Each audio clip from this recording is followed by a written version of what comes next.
Good morning, students. Today we will discuss about the first chapter of our syllabus, that is Indian economy on the eve of independence. This chapter basically offers some basic information to the students of class 12th about the state of Indian economy on the eve of independence. It describes the Indian economy as we inherited from the British in 1947, and it focuses on two basic questions. Was our Indian economy a stagnant or a vibrant economy? And the second question, was it a backward or a developing economy? So, these questions are addressed basically through a preliminary investigation related to the performance of different sectors of the Indian economy, including agriculture sector, industrial sector, and tertiary sector, or you can say foreign trade sector. Demographic profile we will also discuss in this chapter, and after that we will take up the economic infrastructure, state of economic infrastructure. Right, students? So, in this video, I will take up the first part. This is the first part of our video, and here I will take up agriculture sector on the eve of independence. Students, on the eve of independence, the basic characteristics of our Indian agriculture was low level of productivity. Low level of productivity means that the productivity of land per hectare. Productivity जब भी हम discuss करते हैं तो उसमें हम productivity का मतलब होता है output per hectare of land, that was extremely low. So due to low productivity agriculture was characterised as backward. Low productivity implied low level of output, जबकि हमारा एरिया अंडर कल्टीवेशन बहुत ज़्यादा था, लेकिन per hectare output per hectare of land बहुत कम था, जिसके कारण हमारी प्रोडक्टिविटी का लेवल बहुत ही कम था. अगर हम वीट की प्रोडक्टिविटी की बात करें तो 1947 में productivity per hectare of land was 660, which increase to 939 in 2011-12, which was also low as compared to the green revolution took place before that period. But even then the productivity per hectare was just 3140 kilogram per hectare. Second characteristic of Indian agriculture at that time was high degree of vulnerability.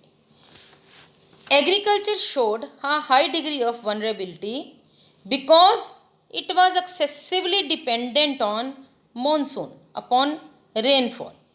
अगर तो rainfall अच्छी हो गई, it implied good output, लेकिन अगर poor rainfall है तो it implied poor output. Our agriculture sector was totally dependent on monsoon और रेनफॉल, क्योंकि हमारे पास जो इम्प्रूव्ड मीन्स ऑफ इरिगेशन हैं उनकी कमी थी. There was lack of improved means of irrigation.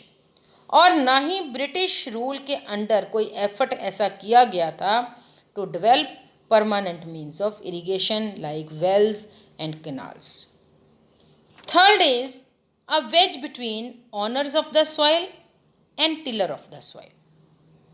Tiller of the soil और owner of the soil, owner जिसकी ज़मीन थी और टिलर ऑफ द सॉइल जिससे ज़मीन पर काम करवाया जा रहा था, जो लेबरर के रूप में उस ज़मीन पर काम कर रहे थे. इन दोनों के बीच में वेज मीन्स डिफरेंसेस थे.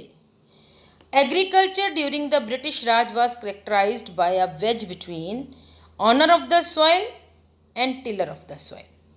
जो ऑनर्स थे एक्चुअली वो कभी भी उन्होंने तो ऑनर्स ने तो एक आउटपुट का शेयर जो था वो लेकर जाना था, और उन्होंने कॉस्ट को शेयर नहीं करना है जो ऑनर्स हैं. और ना ही उनका कभी भी ध्यान गया कि हम एग्रीकल्चर सेक्टर की प्रॉस्पेरिटी की ओर ध्यान दें, क्योंकि उनका बेसिक ऑब्जेक्टिव था कि अपनी रेंटल इनकम को हमने मैक्सिमाइज करना है in terms of share of output. हमने आउटपुट का बहुत बड़ा शेयर एज रेंटल इनकम लेकर जाना है, इसलिए उनका कभी भी एग्रीकल्चर प्रोडक्शन को बढ़ाने की तरफ ध्यान नहीं गया। और जो टिलर ऑफ द सॉइल थे, जो लेबरर के रूप में उस भूमि के टुकड़े पर काम कर रहे थे, they were given only such part of crop that was for their subsistence earnings. सिर्फ उनको गुजारे लायक ही जो प्रोडक्टिविटी है उसका पार्ट दिया जाता था, इसलिए टिलर ऑफ द सॉइल ने भी कभी ध्यान नहीं दिया कि वो प्रोडक्शन को बढ़ाएं, क्योंकि उन्हें पता था कि अगर प्रोडक्शन बढ़ेगी तो उसका पार्ट ऑनर्स के द्वारा ले लिया जाएगा उनसे और उसका कोई भी बेनिफिट उनको नहीं मिलेगा। इसलिए एग्रीकल्चर प्रोडक्टिविटी को बढ़ाने की तरफ ना तो टिलर्स का ध्यान गया, ना ही ऑनर्स का ध्यान गया, और backward and stagnation became a feature of agriculture sector. Next feature was uneconomic and fragmented land holdings. On the eve of independence, Indian farmlands were fragmented and scattered in pieces. छोटे छोटे टुकड़ों में बटी हुई थी, अलग अलग जगहों पर बटी हुई थी, और लैंड होल्डिंग्स, जिसके कारण लैंड होल्डिंग्स जो थी वो अनइकोनॉमिक थी और वो बहुत ही कम सरप्लस दे रही थी। जो लैंड होल्डिंग्स थी वो अलग अलग जगहों पे होने के कारण, छोटे छोटे टुकड़ों में बटी होने के कारण, ना तो उन पर मॉडर्न टेक्नोलॉजी को यूज़ किया जा सकता था, और दूसरी बात उनको देखभाल करने के लिए भी टाइम ज़्यादा लगता था, कॉस्ट ज़्यादा लगती थी, जिसके कारण सरप्लस यील्ड उनसे नहीं मिल पाती थी। Next is factors causing backwardness and stagnation of Indian agriculture during the British rule. The first cause was land revenue system under the British Raj.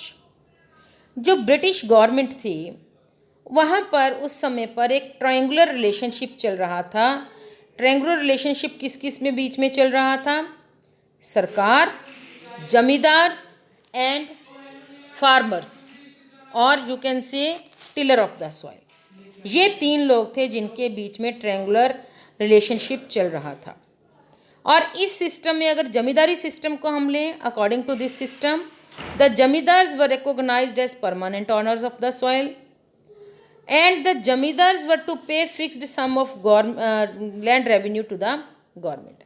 Permanent owners तो जमींदार ही थे, और जमींदार्स को एक फिक्स्ड सम, एक फिक्स्ड अमाउंट गवर्नमेंट को land revenue के रूप में देना पड़ता था। और जमींदार जो थे वो फ्री थे, वो जितना मर्जी पार्ट टिलर्स से एक्सट्रैक्ट कर सकते थे प्रोडक्टिविटी का। तो इसकी डायरेक्ट इम्प्लीकेशन ये थी इस लैंड रेवेन्यू सिस्टम की कि जमींदार पूरी तरह से अनलिमिटेड रूप से टिलर्स ऑफ द सॉइल, यानी जो लेबरर्स के रूप में ज़मीन पर काम कर रहे थे, उनकी अनलिमिटेड एक्सप्लॉयटेशन कर रहे थे। तो इस तरह से ये land revenue system British Raj में चल रहा था। Second is forced commercialization of agriculture. Commercialization का क्या मीनिंग है? Commercialization means shifting from cultivation for self consumption to the cultivation for the market. जो फार्मर्स थे they were force to shift to commercial crops like indigo. Indigo जो थी, आपको पता ही है कि टेक्सटाइल इंडस्ट्री में इंडिगो की नील की बहुत ज़रूरत होती है for dyeing and bleaching of the textile. इसलिए ब्रिटिशर्स जो थे हमारे किसानों को कंपेल करते थे, उनको फोर्स करते थे कि वो इंडिगो की प्रोडक्शन करें। और इंडिगो की प्रोडक्शन करने के समय आपको बता दें कि इंडिगो की प्रोडक्शन अगर खेत में की जाती है तो उससे ज़मीन जो है वो अनफर्टाइल हो जाती है, इनफर्टाइल हो जाती है, बंजर हो जाती है। इसलिए ब्रिटिशर्स ने हमारे देश के किसानों को फोर्स किया कि वो इंडिगो की कल्टीवेशन अपने खेतों में करें।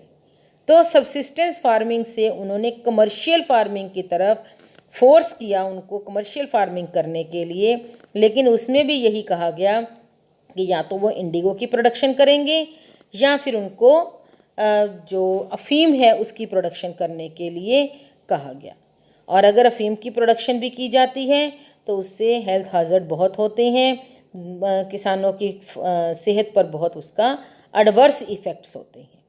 लेकिन अपने बेनिफिट के लिए, क्योंकि वो अफ़ीम को बाकी कंट्रीज़ में, ख़ास तौर से चीन और दूसरी कंट्रीज़ में एक्सपोर्ट करते थे और उससे बहुत ज़्यादा रेवेन्यू उनको मिल रहा था, इसलिए हमारे देश के इंडियन फार्मर्स को कंपेल किया गया कि वे इन चीज़ों की प्रोडक्शन अपने देश में करनी शुरू करें। So this is all about part 1 और that is related to agriculture की क्या स्थिति थी on the eve of independence, state of agriculture sector on the eve of independence. Thank you.